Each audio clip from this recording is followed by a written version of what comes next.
بسم اللہ الرحمن الرحیم۔ السلام علیکم۔ ڈاکٹر وحید حسن، ویٹنری آفیسر۔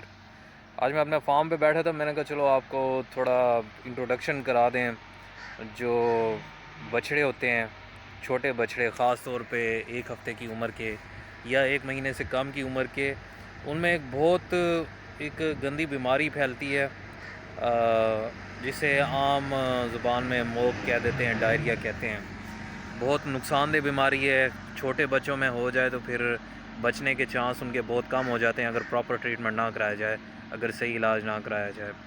تو اس کے بارے میں آپ کو بتانا تھا کہ کیوں ہوتی ہے، کس طرح ہوتی ہے، اور سب سے بڑھ کر اس کا پھر علاج کیا ہے۔ تو بیک گراؤنڈ میں میں تھوڑے آپ کو اپنے جو پریگننٹ اینیملز ہیں یہیں سے آپ کو دکھا دیتا ہوں۔ وہ ہیں تو کافی دور، یہ آپ کو نظر آ رہی ہیں، شیڈ کے نیچے بیٹھی ہیں۔ تو خیر، ٹاپک کی طرف آتے ہیں۔ تو ویڈیو آپ آخر تک دیکھیے گا، کیونکہ کئی ایسی اہم باتیں ہوتی ہیں جو شاید آپ کو نہ پتہ ہو، تو ڈیفینیٹلی آپ کو فائدہ ہوگا۔ اور کمنٹ میں آپ پھر پوچھ سکتے ہیں، کوئی اگر اسپیسیفک آپ کا کوئی جانور بیمار ہے یا کوئی بات آپ کو سمجھ نہیں ہے تو وہ کمنٹ میں آپ پوچھ سکتے ہیں، میں اس کا رپلائی کروں گا، یا واٹس ایپ نمبر ہے تو اس پہ رابطہ کر کے پوچھ سکتے ہیں۔ جو بچھڑے ہیں ان کو ڈائریا کیوں ہوتا ہے؟ ڈائریا ہوتا ہے بہت سارے جو انفیکشیس آرگنزمز ہیں، بہت سارے جو جراثیم ہیں ان کی وجہ سے۔ ان میں بیکٹیریا بھی ہو سکتے ہیں، پروٹوزوا بھی ہو سکتے ہیں، ان میں فنجائی بھی ہو سکتی ہیں۔ تو یہ کرتی ہیں۔ بیکٹیریا میں جو سب سے جو خطرناک ہیں، کوکسیڈیا ہیں، اور ساتھ ای کولائی، ایسکریشیا کولائی، سالمونیلا، کلوسٹریڈیم، یہ جو جینس ہیں یہ کاز کر سکتے ہیں ڈائریا۔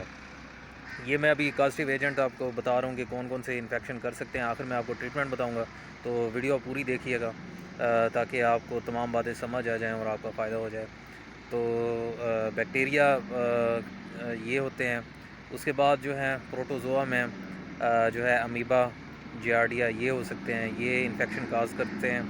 اور اس کے بعد وائرسز بھی ہیں۔ کچھ وائرسز کرونا وائرائڈی سے تعلق رکھتے ہیں، جس طرح آج کل کرونا وائرس نے تباہی مچائی ہوئی ہے، تو اسی فیملی سے تعلق رکھتے ہیں کچھ وائرس جو یہ ڈائریا بھی کاز کرتے ہیں ان چھوٹے بچڑوں میں خاص طور پہ۔ اور ان کی اب میں ٹریٹمنٹ کی طرف آؤں گا۔ تو ٹریٹمنٹ بیسیکلی کیا ہے کہ کیونکہ جب ڈائریا لگتا ہے تو پہلے سپورٹیو تھراپی، سپورٹیو ٹریٹمنٹ میں بتاؤں گا، پھر اس کا کازٹیو ٹریٹمنٹ بتاؤں گا۔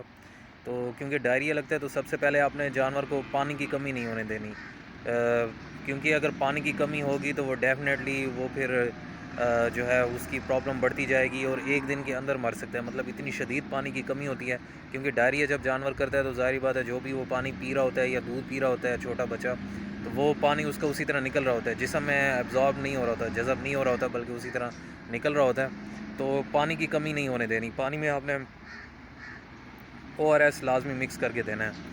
دودھ اسے جو پلانا ہے وہ آپ ابال کر، جو اس کی ماں کا اپنا دودھ ہے اسے ابال کر دیں، کیونکہ وہ ہو سکتا ہے کہ جو جراثیم آ رہے ہوں وہ اس کی ماں کی طرف سے آ رہے ہوں، تھنوں کے باہر لگے ہوتے ہیں۔ تو دودھ تو ویسے ٹھیک ہوتا ہے، لیکن باہر جو تھنوں کے باہر جراثیم وغیرہ پھر رہے ہوتے ہیں تو وہ اس وجہ سے آ رہا ہوتا ہے۔ تیسری چیز جو ہے بہتر تو یہ ہوتا ہے کہ آپ جو اس کی آئی ہے جو پاخانہ نکلا ہے اس کا لیبارٹری میں ٹیسٹ کروا دیں۔ ہر ضلع میں یہ فیسلٹی اویلیبل ہے، تو وہ مفت ٹیسٹ ہوتا ہے، وہ آپ کروا لیں۔ اگر نہیں اویلیبل تو آپ کو میں تھوڑی ٹریٹمنٹ بتا دیتا ہوں، وہ آپ کریں تو ڈیفینیٹلی اس سے فرق پڑے گا۔ لوگ استعمال کرتے ہیں سلفا، جو بھی ہو ڈائریا لگا ہو، سلفا ہو یا اسکوریکس۔ تو سلفا ڈیمیڈین جو ہے وہ علاج تو اچھا ہے، لیکن اب پرانا ہو چکا ہے، یہ کئی جگہوں پہ کام نہیں کرتا۔ تو اس سے مزید اچھی میڈیسن مارکیٹ میں اویلیبل ہیں، اور آج سے نہیں کافی عرصے سے، وہ میں آپ کو بتاؤں گا، وہ آپ دے سکتے ہیں، تو اس سے ڈیفینیٹلی فرق پڑے گا۔ پریفریبلی میں ابھی بھی آپ کو دوبارہ کہوں گا کہ پہلے آپ اس کی جو ہے وہ ٹریٹمنٹ، جو مطلب اس کا پاخانہ ہے اس کو آپ چیک کروا لیں ضلع کی لیبارٹری سے، تو اس سے جو رزلٹ آئے گا تو ڈیفینیٹلی اس سے جو ٹریٹمنٹ ہوگی تو وہ ایکچوئل ہوگی اور اسے ٹھیک بھی جلدی ہو جائے گی۔ تو ورنہ آپ فلیجل دے سکتے ہیں، فلیجل کے مطلب بوتلیں لگیں گی یا انفیوژن سمجھ لیں، اور ساتھ جو سپروفلاکسسین انوویٹیڈ، اس کا بہت ایکسلنٹ رزلٹ آ رہا ہے آج کل، تو یہ 2 بوتلیں، اور ساتھ پلس کوکسیڈیا کی وجہ سے ہے تو پھر کوکسیڈیو اسٹیٹس جو کوکسیڈیا بیکٹیریا کو ختم کرتے ہیں تو وہ یوز کرنے پڑیں گے۔ اس میں یہ ایمپرولیم بڑی اچھی چل رہی ہے ٹاکسی ویٹ کے نام سے، تو یہ آپ دے سکتے ہیں۔ یہ پرندوں میں بھی مسئلہ ہوتا ہے تو ان میں بھی بڑا اچھا رزلٹ دیتی ہے۔ تو خیر سب سے مین بات جس کا آپ نے خیال کرنا ہے وہ یہ ہے کہ بچڑوں کو پانی کی کمی نہ ہو، کیونکہ اگر پانی کی کمی ہوگی تو وہ فوراً ایک دن کے اندر بھی مر سکتے ہیں، تو یہ کیس بڑے ہوتے ہیں۔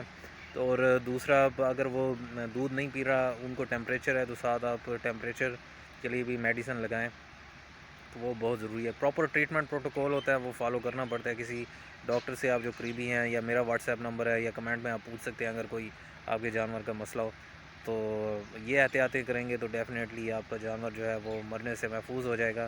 کیونکہ یہ اگر نقصان ہو تو وہ بہت بڑا نقصان ہوتا ہے۔ ظاہری بات ہے، کسان کی محنت ہے، پورے 1 سال کی محنت ہوتی ہے۔ اب گائے جب ہیٹ میں آتی ہے تو اس کو ٹیکہ رکھا جاتا ہے، پھر اس کو جب پریگننٹ ہوتی ہے تو اس کو کھلایا پلایا جاتا ہے، پھر آخر میں جب بچہ دیتی ہے، وہ بچے کی اگر پراپر پھر دیکھ بھال نہ کی جائے تو ظاہری بات ہے، خاص طور پہ جس طرح سردیوں میں ہوتا ہے تو اس کو وہ پرابلم ہوتی ہے۔ تو یہ احتیاطیں کرنے کی ضرورت ہے۔ تو اور بھی اگر آپ کے ذہن میں کوئی کویسچن ہو تو آپ آخر میں کمنٹ میں مجھ سے پوچھ سکتے ہیں۔ تو دعاؤں میں یاد رکھیے گا۔ اللہ آپ کا نگہبان ہو۔ اللہ حافظ۔